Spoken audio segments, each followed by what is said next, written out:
Welcome back to another video here on Free Will Photos. Today, what we're going to be looking at is fireworks. Now, the image in front of you is of some fireworks that apparently in Pennsylvania where I live, they do a display of fireworks the day before Labor Day. I found out about this at the last minute, but the image in front of you is from the finale of this particular display. Now, as you can see, it doesn't look all that great, mostly because all of the smoke is covering up most of the fireworks. And that's because before they had like these little streaming fireworks that shoot off a lot of smoke, and it started to affect this over here. I did not get a good shot of the finale. So what I want to do is find a way to create my own finale, and this is what we're going to try and recreate or sort of end up with. As you can see, I just composited a few different images and made my own version of what I think a finale would look like. So to get started, what we're going to do is set our base resolution. Now, I'm going to use the dimensions of the camera because I want to keep most of the aspect ratio for the images the same. I'm just going to resize them on the canvas. So 5472 by 3648.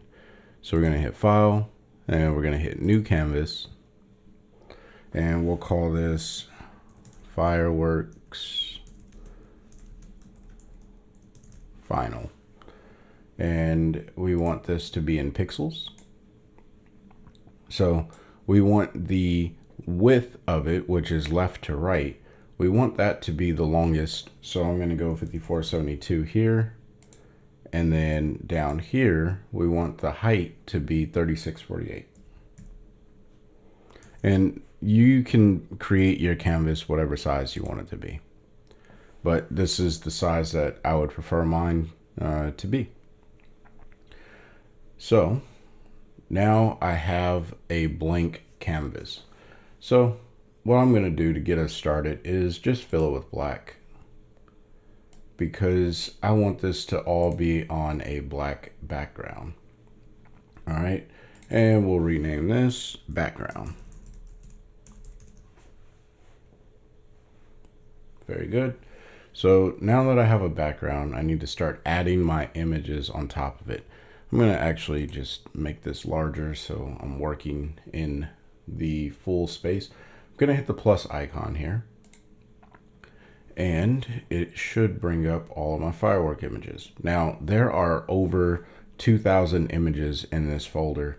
And so I'm just going to grab some that I think look good overall. Like, this is a pretty good one. So I'm going to grab that one, add this as a layer, and then we'll start working on it, okay? So I know that all I want is what's up here, and it's cutting off part of this. So if I hit transform and click and drag, sorry for the yawn, it's early in the morning. I just woke up. I can click and drag, bring this down. And like I said, I'm going to reposition these and resize these. I can bring the scale down, as I mentioned before. And we'll place this one right over here. Now, I'm not worried about any of this down here, because all I'm going to do is come over, grab a mask, and I will grab my masking bug. We'll click right here in the center. We'll make this edges. And now I have just a firework over the image. And as you can see, it is mostly, there's a blue sky, right? You can see that I kind of cut this out. Well, this is where ON1 really shines, and we can create some stuff. So or edit some stuff. So let's just bring our blacks down. And since I know that this sky is mostly blue, I'm actually going to come into our effects. Once it loads here, hit add filter, and then we will click on the color adjustment. I'm going to click on the blue color here, and I'm going to bring the brightness all the way down. Now, as you can see, that eliminates a lot of the background. Doesn't match perfectly with all the black. I'm not completely concerned about that. If you want it to, you can also take out the saturation. That would help, and then you can increase the range. Now, be careful, because if you have, a blue firework, that may not work, but this is more of a reddish orange firework, so it does work out pretty well. Now I'm going to come over to the develop, and I think I'm going to crush the blacks a little bit more to really make that separation. And let's mess around with some dehaze. There's some smoke in there. I'm actually okay with the smoke, but I know that that may not be something that you want. So we can try and dehaze just a little bit. It's not going to be perfect. Now, one thing that I found with fireworks, and this is just whatever you choose, right? I like sometimes to mess around with the structure, and I think that comes out pretty good. So there is our first firework on the canvas. So now, and we'll kind of clean this up, and we'll label this upper left. Okay, and then we'll hit plus, and we're going to add in another firework. So let's scroll through here, and I want something that's going to look a little bit different. That was a good one, but I want something that will be a different color maybe. And as you can see, there's a lot of stuff going on here. I like this little doohickey that's going on in the upper right hand side of this image. So we're just going to throw it on, and I'll hit transform again. And as you can see, this one is much, much brighter. We'll leave that there. We'll grab our mask, get our masking bug, and this time I'm just going to select edges again, and I'm going to click right there in the center, and then we'll just pull this on in. Sorry, my computer is taking its sweet time this morning. Now, why did you do that? I don't want to add an additional mask. I just want this one to get closer to the image, or to the part of the image that I want to keep. Now, as you can see, this one is not as in focus, so it may not stay in the final cut, but we're going to keep on working with it. I'm going to bring the blacks down, and we're going to do a lot of what we did in the last image, coming over to the effects, adding in a color adjustment. And keep in mind, this is going to be a very large file. If you find yourself doing a lot of composites inside of ON1, it may do you some good to go to a different application, just because these are going to be large files.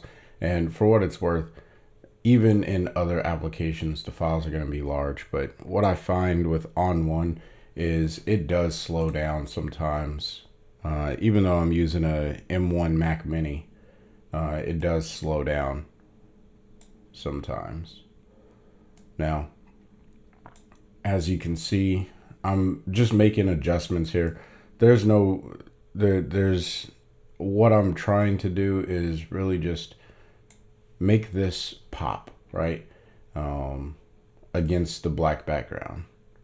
Now, I haven't even finished with my editing of, or I guess I have not used the blending mode in which I plan to use. And this one I think I'll scale up a little bit. Oh, not that much. Just a little bit. Maybe that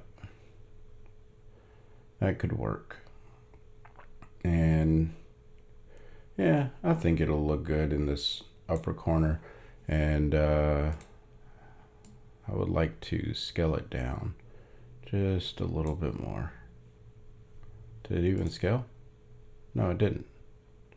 Come on, you. Why won't you scale down? It doesn't like scaling, apparently. It's too good for that.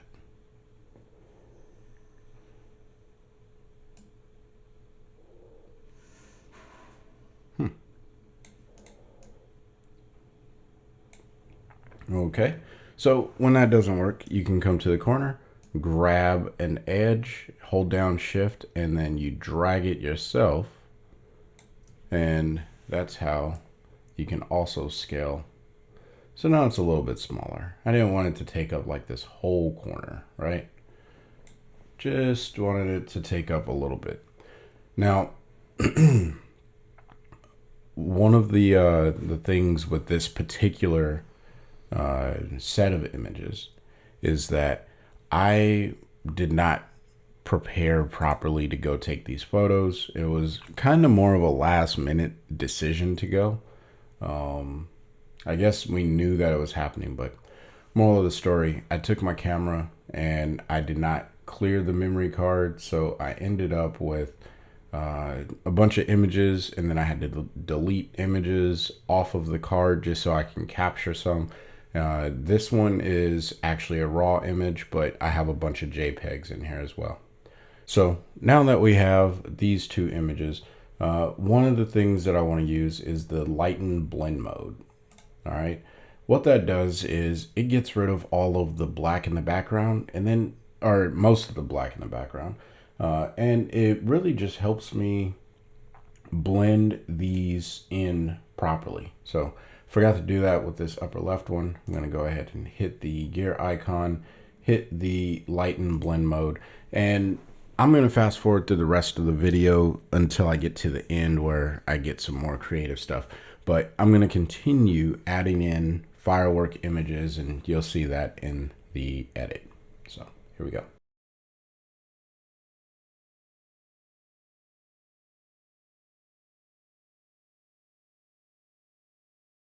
Here we are. I got all of the fireworks I think I'm going to add to this image. I know my computer was starting to slow down, so I don't want to keep adding more and more stuff and make this take longer than it needs to. So what I'm going to do is make a stamped visible layer, because I think everything that's here is good the way that I want it to be for the most part. And if you noticed, I used a color replacement on this particular image, and I should probably rename this. We'll make it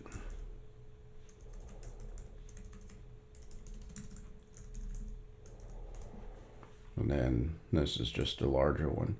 So these are actually exact duplicates with the exception of the one that I replaced a color. So large burst, we'll do it like that. So in order to get your images into a stamped layer, you want to click on the top layer.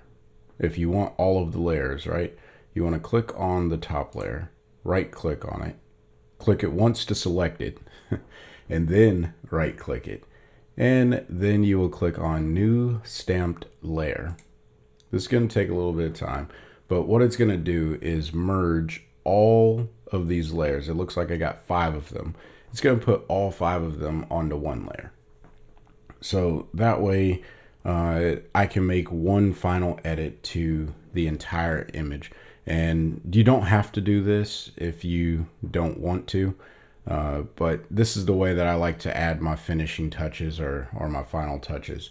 And now that I'm looking at it, I probably could have brought these two over to the right a little bit more to fill the frame out, but in your own work, you can absolutely do that. So we're gonna let this finish merging and then I will come back to you. Okay, so the merge stamp layer is done. I'm gonna go ahead and rename this merged. All right, and if I turn off all of these, you're gonna see that nothing changes because everything is on this one layer. Now I have a complete set of controls to edit as if this was an image all by itself. If you're not familiar with merge layers,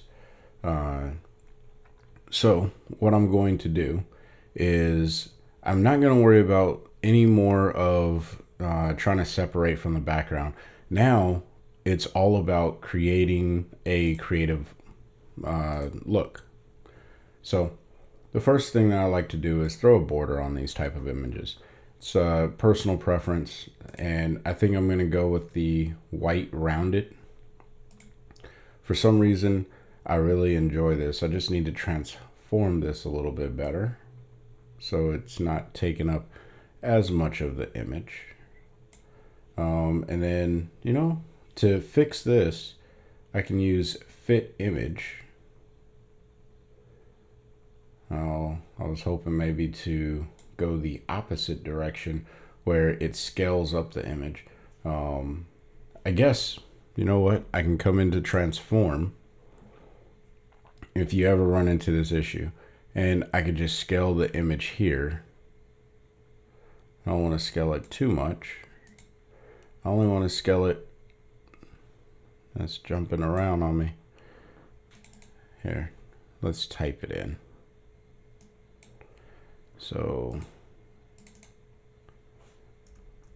let's go 105.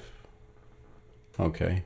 So it's keeping the aspect ratio, and that ends up with a 104. But now I have a more, I guess, spacing wise, the image looks like it fills the frame a lot better. And I'll make the scale of this frame just a little bit smaller. So there's that. All right. Now I'm going to turn this off for just a second, and I want to add another filter, and this time I'm going to add a black and white filter. This is just a personal preference. You could absolutely leave your photo in color. I prefer the black and white, and I'm just gonna hit auto, see what happens. Nah, I'm not feeling that. No digging. All right, so let's just go ahead and reset that.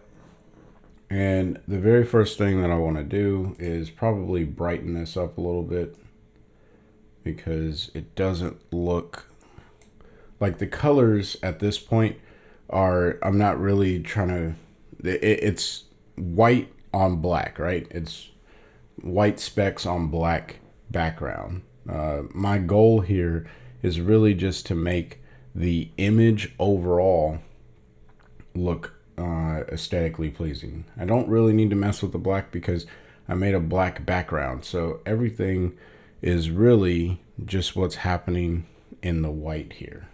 All right, so I'm gonna throw in some highlights, maybe even contrast it a little bit more, and I think that is going to get us pretty close.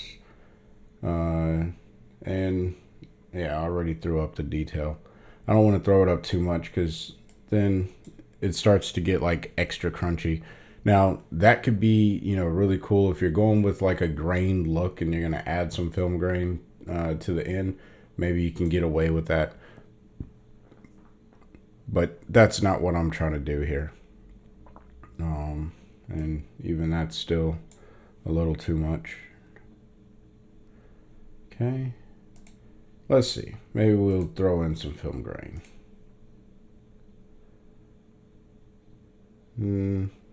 Nah, that's not doing it for me. All right, no film grain.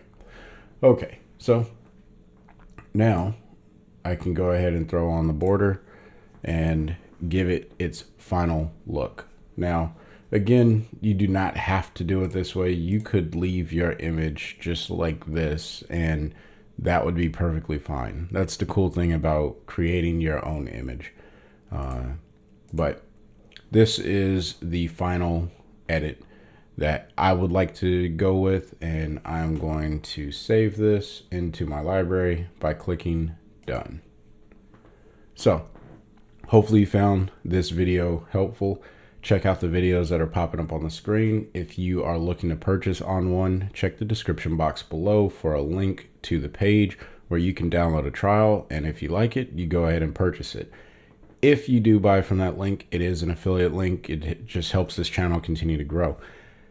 Don't forget to sign up for my email list. Link is also in the description box below. And until next time, I want you guys to stay inspired and keep creating. Peace.